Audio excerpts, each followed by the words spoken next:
This week on the Computer Chronicles, the battle between the PC and the TV. We'll show you how to surf the net on your television set using AOL TV. We'll demonstrate the coolest new box from Microsoft called Ultimate TV. We'll show you the future of e-commerce. It's on your television set. And remember the Mosaic web browser? Well, it's now the Mosaic Navigator for your television set. And the future of entertainment on the web. We'll show you TV quality movies on your PC. The battle between the PC and the TV. It's all coming up next on the Computer Chronicles. Computer Chronicles is made possible in part by PC to PC, the online computer migration service from PC First, moving files, applications, and preferences from your old computer to your new one. Additional support is provided by Upside Events, presenting the Digital Lifestyle Revolution Conference, where people and technology intersect.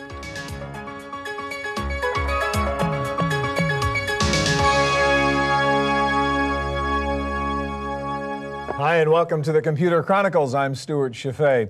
For years, amidst all the talk of PC-TV convergence, there has been a debate over which platform would become the dominant one for consumer access to information, entertainment, and shopping. Would it be the PC or would it be the television set? Well, there is a lot of evidence out there that the TV set is gaining ground right now. Today, we want to show you new ways that you can use your television set to do things you used to do on your computer. And here to get us started is Charlie Tritchler of Liberate Technologies. Hi, Charlie. Hi, Stuart. Now, a lot of people may not have heard of Liberate, but you guys make the software that goes inside this box, which is the AOL TV box. So if you're watching AOL TV or using AOL TV, it's really Liberate stuff under the hood, right? Exactly. Now, what does that mean to do AOL TV? I know AOL when I log on my computer and I do that. Why would I want to do AOL on my television set? What AOL has done is brought a lot of the services from AOL on the PC side over to the television, but formatted it appropriate for the TV. Such as? Things like Instant Messenger, for instance. Here's an example of Instant Messenger where I can click down into my Instant Messenger interface and it uses the same buddy list, the same things that I'm used to using on my PC, I can now use on the television as well. So if I wanted to start a chat with Matt, for instance, I can just start one up and say, hey there. All right, so you're watching real TV here. This is live TV, and you guys are maybe going to talk about what's on the TV show you're watching. Exactly. But he doesn't have to be on AOL TV, does he? A good point, because here when he responds with, hey, what's up, he could be doing that from a PC, from an AOL TV unit, or from a phone. It's that concept of using the AOL service across this space. And we could chat and keep going on and have multiple chats going as well with other folks. Now, are you the same AOL person and identity that you were in normal AOL? Same email, same chat, all of those pieces are exactly the same. So what else could you do besides instant messaging here? So that's one example, but if I wanted to go off and get to, say, more information about shows, really looking at the TV side of things, I can use what AOL has done with keywords. So, for instance, I can type in baseball on my PC and go to some of the baseball scores. I can do the same thing here on my television. So typing in baseball, I go off to a channel that AOL has created where I still get my TV signal, but I also get all the content from their creative side. Okay, so you're really doing two things at once now. You're watching TV, only you've shoved it up in the corner, and you're doing some other work which you might have done on your computer before. And this is all coming from the internet. So the look and feel and all the information, all the stories that you'd see on your PC, you get the same. But it's obviously reformatted because you're on a TV and the text is not as dense and so on. Exactly. Thinking about it's a TV viewer, not a PC user in this case. All right, so what else could you do besides, check sports scores or whatever in terms of using the internet capability of this? For instance, one of the things that they can do is the concept of, well, what's on television? Get that data from the internet. So by clicking, I can go to what's called an electronic program guide, which shows me all of the different shows that are on. Here, AOL has organized it by different content interest points, but then down at the bottom, I've got the actual data itself, what's on Channel 2, Channel 4, etc., organized by category. I could go and look at something in more detail, like there's The Simpsons on at 4 o'clock. Let's find out more detail about that show. Here it is about Homer trying to do something in Springfield, but that information is coming through the internet using the service that AOL already has. All right, the last thing I want to ask you about is video on demand. And we've heard about this for years, and it's like the dream that you could actually go over to your TV and watch any movie you want, anytime you want to watch it and have control of it. And you are actually implementing that through AOL TV now? Not just through AOL TV, but across all of our customers that are looking at the concept of video on demand, which is the concept of having VCR capabilities, but instead of the VCR sitting in your living room or a personal video recorder, it's so this is like one of these TiVos or replays, only all the functionality is out somewhere else. You're just sitting there with your remote control. It doesn't matter how big your hard drive is. Exactly. So I can show you, take a look at that. Sure. If we take a look at a service of what that can look like, let me switch over to our movie here. Here I've got input where I've got Stars Encore, one of the movie providers today, where they're playing their library of movies, but as a TV viewer, I've got full control using my remote. I can pause it, so to actually pause that video in real time. I can rewind it back to the beginning. I can go backwards, hit play again, and actually start that movie playing and take a look at that. Now, what Starz Encore brings to the table is a full library of movies. So if I didn't want to watch in particular a comedy movie, here with Austin Powers, I can go off and look at some other concepts and other venues. So here I've rewinded to the beginning, but if I wanted to go off and look at the other categories of movies that Starz Encore offers, I can just pop that down, and again, that same interface using my remote control, and let's go off and click on action to see what action movies we have available. Can you bring in the web again and actually look at a movie review that might be on the internet? Exactly. So here I've got Enemy of the State. Let's go off and take a look at that movie. But in addition, to your point, I can get some reviews. Okay. Choose the review that I care about. And you can actually drill down and actually read one. Click on Chicago Sun-Times, which is Roger Ebert. This is coming from their website. So they, Roger Ebert didn't have to change anything. It comes back and gives me that look and feel. All right, thank you very much. No problem. All right, well, for years, Microsoft was identified with the PC as the platform of choice for doing everything, but that has changed as Bill Gates and company have expanded and moved on to other platforms like the television set. And one of the newest technologies to exemplify that is something called Ultimate TV. And here to show it to us is Tim Bucher of Web TV Networks. How you doing, Tim? Hi, Stuart. Let's explain the relationship here. There's Web TV, there's Ultimate TV, and there's Microsoft. It's kind of all the same bag now, right? Exactly. We started as Web TV about 6 years ago, and we were acquired about 4 years ago by Microsoft. We started with the goal of enhancing television, bringing that to consumers, bringing the internet on TV first. Right, which was the Web TV idea. Right. And then we did interactive TV about 4 years ago. And our latest invention, Ultimate TV, is all about building on things we've done in the past with a lot more capability. So here I'm so we're watching a TV show, and we're watching CSI on CBS. Exactly. And what's all the other stuff that's going on? So this is an example of interactive TV, where I'm watching CSI, but I have the ability to go and look at things like the Crime Lab or Las Vegas, more information about that, or clicking on personnel and getting more information about a certain actress or actor. Now this is information about Catherine Willows, not the actress, but the character. The character in the story. Yeah, so it really draws you into the show, making believe So it's again, this is real. the kind of thing where normally I'd be watching TV and they say, oh, go to CBS.com or something, go to the website to find out more about this. Right. Instead of having to be on my computer and watching my TV over here, I can do the same, all of it together on the TV It brings set. it together in one experience with a remote control. So I'll show you a little bit about Internet on TV, which is what we started with. And if I just hit one button on the remote control, we come to the web home, where you can do things like email, community. So again, basic web stuff on the TV set. Exactly. I mean, if I click on email, for example, I can send email to anyone, in the world. So it's all standards-based technology that we have here. Also, I can do chat, messaging of your favorites, searching. Got it. Now, what about sort of the PVR, personal video recorder aspects? I mean, one of these Ultimate TV is also sort of like one of these TiVos or replays, right? Only you have more capability. Exactly right. I just went over to the TV home now, just changing the channel, and at the TV home, which is actually where you start when you first turn this on, you have the guide, which is an interactive electronic programming guide up to 2 weeks. Searching capabilities to find what you want to watch, where you store your shows and my shows, and then of course taking you back to the web home. If I go into the live TV, here's the Kentucky Derby, I can simply hit pause and pause live TV. Okay. And when I pick up where I left off, I can even fast forward it back to live. And what's really happening, all of this is sort of being cached on a hard drive somewhere, so you're really watching off the hard drive, and that's why you can manage it. Exactly right, exactly right. So I can do some other things too. For example, I can bring up PIP, which is something that's very new. It's never been done before in any digital TV platform. So I can actually have a game in the PIP and some other show in the background. I can even swap them. I can even pause both of these channels too at the same time, which is very difficult to do because now I'm actually dealing with 4 audio and video because streams. You're really recording real time the 2 channels, and you're watching a paused still version of both channels Exactly at the same time. Exactly right. One of the things that you can do with the multiple tuners is record shows that are on at the same time. So you can record 2 shows at once? Exactly. So I can go into the guide, for example, and record any show that I want. For example, I can record CNN here, and maybe Sports Center here. When I click the record button, the little red dot shows up indicating that that's going to be recorded. I want to ask you finally about one other thing. One of the nice things about having this sort of computer smarts inside your TV are things like you can control kids' access to certain kinds of rated programs, right? Right. Right. How would you do that? So I can actually do things like set locks and limits on the shows. If I go back to the home here, this little padlock, if I click on that, I can then set different rating limits for television or for movies. I can block certain channels, I can set spending limits, and then I can password protect that so that members of the family can be protected.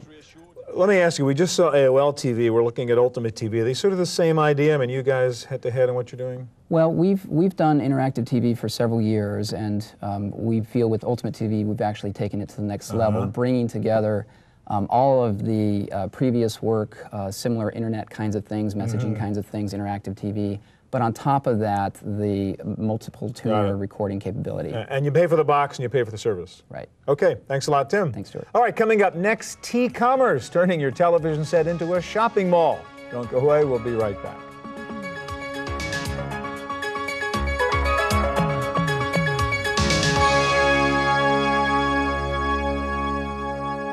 Television is a powerful advertising medium. It can deliver strong, persuasive messages, but it hasn't been very good at transactions, actually letting you buy products. For that, you had to get up and go to the phone or log on to the web, but not anymore. Here to show us the future of T-Commerce is Scott Blankstein of QPass. Hi, Scott. Good morning, sir. T-Commerce stands for television commerce as opposed to e-commerce, which we think of on the net. Explain the whole idea. I mean, what are you talking about? Actually buying stuff while you watch TV without going to the web? That's right.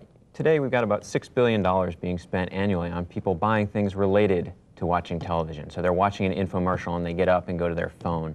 Or like a QVC or something? Right, a QVC where they're actually watching a shopping channel as opposed to watching programming and buying something. So we think there's a tremendous opportunity for growth if you can integrate the opportunity for shopping into the watching experience. So take that sort of internet interactivity and bring it over to the television set in a shopping mode. All right, we're watching a TV show right now, and give us an example of how this sort of T-commerce thing would work. How do I buy stuff off my TV set? That's right. Okay, so what we're seeing here is a show called Health E-Styles, and it's an alternative medicine lifestyle show, and they're talking about particular products, and one of those products is some lavender oil that they'd like to make available for purchase. So what they've done is they've put up this banner that allows you to make a purchase directly from the show. So that lets me know something is buyable now. Right, something is buyable, special offer, right? So I click on that using just my remote, no keyboard involved, no telephone, and it says, here's what we're offering you, this lavender essential oil, $8.65, and I click the Buy Now button. I went through this last year, and we're so used to quick fixes. Just enter a PIN for security. Give it some time, and it's a cumulative thing. Hit the Submit button, just like I would on a PC. The fact that they're going to see results. And it tells me. And you bought it. I bought it, right? We've already stored a default shipping method, a default payment method, so I don't have to select any of that. I don't have to type any of that in at the point I want to purchase this. It's a very quick impulse buy. And I can go back to watching television. Right? All right, now, I mean, that was sort of a quickie. You have to have known a lot of information about that. Can you do the sort of internet-style browser shopping, look around, see what's available, and sort of make some decisions while you're watching this? Right, so now we can see that it's the end of the show, and at that point, maybe I've got some time to think, and there were a number of things I'm interested in that they were talking about. So I'm going to go, and they've left this little interaction icon on the window. So there's stuff you can do. Right, to tell me that there's still something I can interact with. In this case, I can take a look and go shopping at, as you just described, a mall. Right, so here we're talking about a featured product, a health handbook that's relevant to the show, and they've also got some other categories to purchase from. We're going to go look at the antioxidants. I'll select that and see what they've got available. The first thing that they've decided to feature is some antioxidant vitamins. So you can go buy some vitamin pills or something. Right, go buy some vitamins. Okay, I'll take one of those and add it to my shopping cart. Again, it looks like web shopping. Just exactly like web shopping, very similar. But you don't have to know how to use the computer? Don't need to use a computer, don't need a keyboard, again. And I'm done. All I wanted was those vitamins. I'll check out. Now, I saw account information there, one of those menus you popped up. You can manage your account the way you would on a website on the internet, too? That's right. So once I go through, you can see I can make this purchase pretty simply. Again, I've got a little more choice here because I'm shopping. Right. Go through. I've now completed the purchase. And I go back to take a look at my account area. You see that, again, for security purposes, in a multi-user household, we ask you to put in your PIN before any sort of sensitive information is revealed. So now I'm at a sort of an account management area. I can So you can set up your profile and what credit card you want to use and where you want the shipping to be sent to, etc. That's right. I can also take a look back. Let's say it's been a couple days and I haven't received that lavender oil in the mail, and I'm wondering, where is that? And oh yeah, by the way, I also bought those vitamins. So I can go back and take a look at my purchase history. Say, oh, there's the vitamins, right? First thing I bought right there. Take a look and say, oh, I just bought it recently, right? It's 5 to 8 days. I don't expect it yet, but there's my order number in case I want to track it. Scott, last question. You guys are QPass. You're sort of the enabling technology here. That's right. I mean, when and where will I actually be able to do this? I haven't seen this yet.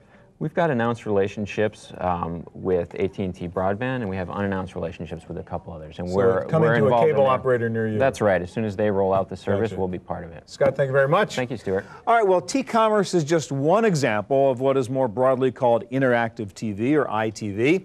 And to add interactivity to your television set, you need kind of some computer-smart software usually embedded in a set-top box. And perhaps the most advanced ITV technology is coming now from a company called Canal Plus US Technologies. And joining us to explain this all is their CEO, Jean-Marc Racine. How are you? Good afternoon. How are you? First of all, tell us, you guys are basically a European company. Canal Plus started in France, and you've recently established, I guess, operations here in the States.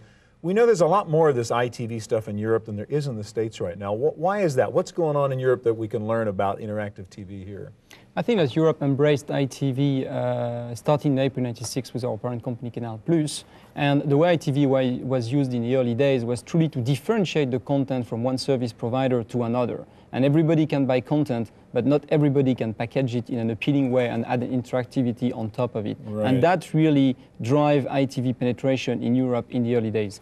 Okay, now how do you guys define ITV? I mean, what are we looking at right here? How are you adding internet-style interactivity to the television experience? We believe that ITV is not only about putting internet content on the television set. Looking at that splash screen as an example, you've got here 12 video channels, and by moving the cursor using the remote control, I can just pick up the sound of the selected channel, as you can see. So this is like browsing, but browsing television stations instead of websites. Correct. This is just going through the video offering of a specific network operator. And now, should you want to go and watch a specific channel, here a sports channel, you're just one click away from going and switching to that specific channel. Okay. Showing here is actually an interesting version of a soccer game where on the bottom left you can see an icon saying that that specific broadcast is interactive. Okay. One click away again, and I can, for example, look at some player information of that specific game. Or I can say, well, what is the score? I'm just joining that specific game. Even better, and talking about embedding and mixing interactivity together with content, which the result is enhancing the entertainment experience, I can now go to the camera selection. And I'm watching the main camera, but I can decide to go and to watch camera number 1. We've all heard about this for a long time. You can actually do it now. It's being done on millions of boxes today, and it's coming, I believe, to the US as well. Another application is really quite often sports broadcasting are showed multiple games at the same time on the same evening. Right. And you're watching so several games are on at the same time. You can only watch one at a time. Correct. However, you're watching your favorite team, but you want to know what's going on in the championship. And here we've got an application that we call Zap Foot, where you're watching your favorite team, and all of a sudden you're going to have an icon here on the top right corner saying, hey, there's something happening on the other game. One click away, just press click OK on the remote control. I'm looking at the other game. I can see the action on that other game. And now I'm one click away again to going back to my favorite game. Now when you say it tells you something is happening, so this is sort of context sensitive. It knows somebody just scored a goal or something, and it alerts you that there's been some good action in another game? Correct. There is actually a little trick here, which is that all the videos are delayed by 30 seconds in the head end. What you watch in your living room is actually live plus 30 seconds, so that if you're not watching that channel, give us 30 seconds to send you a message to let you know that there is something happening. So the box is able to know that something cool happened that you might be interested in. All right, so what else can you do with this? I think other interesting application, back to navigation, and that's something we've done on cable network, is video on demand. From that splash screen, again, you can get access to a video on demand offering. Traditional long-weighted application, browse the genre, go to a specific genre, browse the catalog offering, pick up a movie, buy the movie, and then get started. Right. That's something which is probably one of the killer applications coming into. Now you also have the ability actually to buy music off here too, don't you? Correct. Another example is something we did with a music channel, where here you're watching a video clip, and you've got that icon saying, well, do you want to purchase that CD?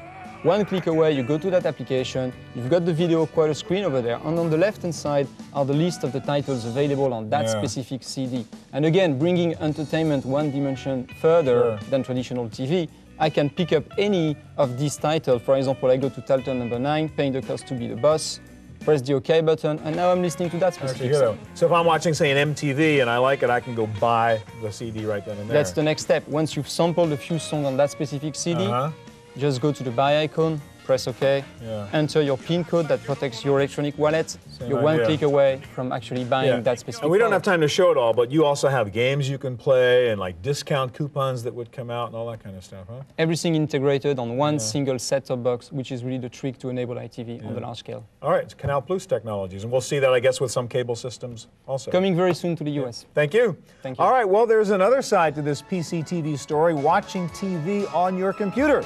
We'll show you that when we come back.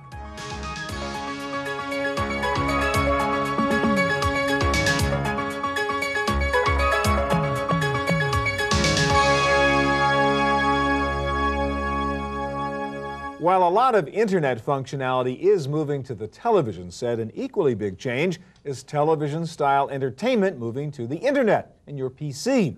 Here to show us that side of the equation is Jeff Huppertz of Clearband. How you doing, Jeff? Very good, thank you. Okay, let me ask you, why would I want to watch TV on my computer? My past experiences, that's been a pretty clunky experience. And that's probably more because of the technology and the quality of the video than whether or not people want to actually watch it on their PC. Where we all live very busy lives today, and we have very limited amount of time. So we are spending more and more time on the PC to do work, to do email, to surf the internet. And at the same time, I may not want to miss my favorite programs, sports, movies, news. Okay, the difference is, too, you're not just using the internet. You're really using a special system that sits inside my broadband internet provider, correct? That's right. Our system is delivered by a cable operator or a DSL operator as a service. Okay. And there's no new hardware or software needed to be installed by the And again, this subscriber. is not like going out and buying a TV card and sticking it in a slot. This is not what you're doing. Exactly right. This is extremely easy for the subscriber to do. They simply go to the correct website that's provided by their internet or their broadband service provider, such as the cable or DSL operator, and they simply point to the channel that they're interested in watching. Let's say I want to watch my favorite program, Survivor. Once I click on that, just in a few moments, I'm able to watch live my favorite programming. All right, so this is TV being sent through my broadband internet provider. Exactly right. And the subscriber has full control over the window. They can shrink it down or enlarge it to whatever size they want. Now, given this is all digital, can I watch 2 channels or 3 channels at the same time? Yes, you can, absolutely. So the subscriber can simply click on another channel that they're interested in. Let's say they are interested in watching the news and what's going on financially right now. So they click on CNBC, and now I can watch CNBC live. If I wanted to bring up even another channel, for example, and watch 3 channels simultaneously, I could click on, let's say my football game is going on right now. So I could do that now. Or in this case, actually, it looks like there's a racing going on right now. And if I want to focus on a particular program, I can make that full screen and have a TV experience. And also, I mean, this is inside the computer, so you could be working, theoretically, doing your email, doing your spreadsheet or whatever at the same time. Exactly right. So if I'm a financial analyst, let's say, I could bring up my spreadsheet here. Keep track of all your windows there. I know, it's a challenge. Too much going but so on, then I could work on my spreadsheet while I'm, for example, monitoring the financial news. I want to ask about the EPG, the electronic program guide aspects of this, because I assume since you're on the internet here, and that little grid you brought up, I mean, we have the ability to drill down and find out information about programs at the same time as we saw in the other examples? Exactly right. So I can go in the future here, take a look at what's going on in the future. I can click on the details of a program and find out what's on. I can also have other future capabilities, such as recording that program to the hard disk if that's enabled by the service provider and the copyright holder. Now, once again, let me ask you, this is all cool stuff, but I don't see it anywhere. I mean, where will this be available, and when will it be available? It's being trialed right now by several leading cable operators, including Comcast, for example, in the Philadelphia area. And again, the advantage is that I can work and do all this other stuff at the same time. The theory is I'm at my computer doing stuff, and I want the TV functionality brought in there. Exactly right. It lets you do what you want on the screen where you want. Yeah. So this is interactive TV. Instead of bringing the interactivity to the TV, you're bringing the TV to the computer environment. Exactly, and it really shouldn't matter for the individual homeowner. Okay, thanks a lot, Jeff. You're very welcome. All right, that's it for our look at the PC-TV battle. I'll be back in just a moment with my pick of the week. Don't go away.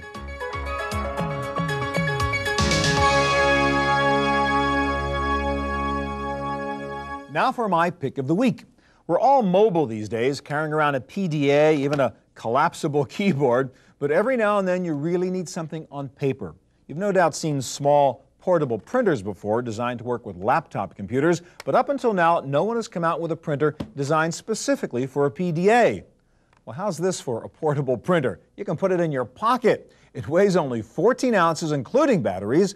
It communicates with your PDA via the infrared port, so no need to carry around cables. This is it. It also uses thermal print technology, so no ink cartridges, no ribbons. Obviously, it does use small paper, either these sheets, which are 4 by 5.5, or rolled paper, also about 4 inches wide. But when all you need to print out is your schedule for the day or some key contact numbers or notes for a meeting, you don't need 8.5 by 11 sheets of paper.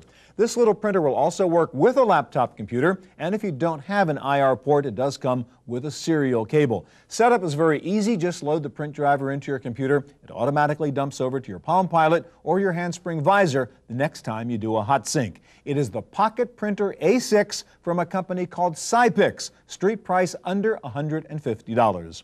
That's it for this week's edition of the Computer Chronicles. Thanks so much for joining us. If you have any questions about anything you saw on this week's show, please go to our website at computerchronicles.org. Hope we'll see you here again next week. Computer Chronicles is made possible in part by PC to PC, the online computer migration service from PC First, moving files, applications, and preferences from your old computer to your new one. Additional support is provided by Upside Events, presenting the Digital Lifestyle Revolution Conference, where people and technology intersect. To purchase a videotape copy of today's program, call toll-free 1-888-310-7850. Please specify the show number and the topic.